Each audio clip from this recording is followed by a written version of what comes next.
La main qui donne ne reste jamais vide.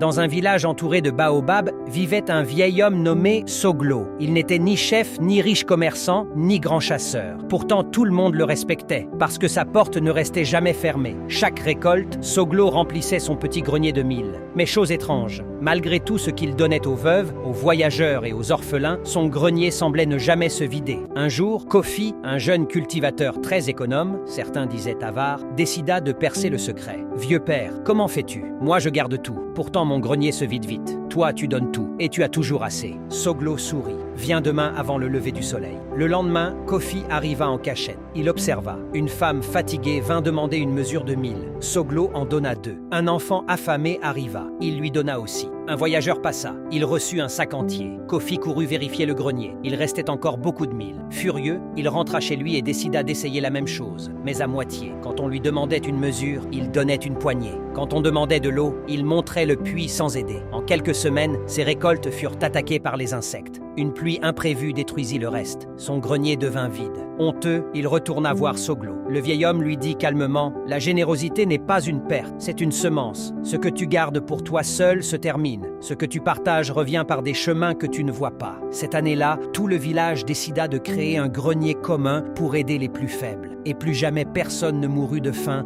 pendant la saison sèche. La richesse d'un cœur généreux dépasse celle d'un grenier plein. Ce que l'on partage avec sincérité ne disparaît jamais. Il revient sous forme de bénédiction, d'aide et d'abondance. Celui qui garde tout pour lui finit par perdre, mais celui qui donne sème une récolte qui ne s'épuise pas.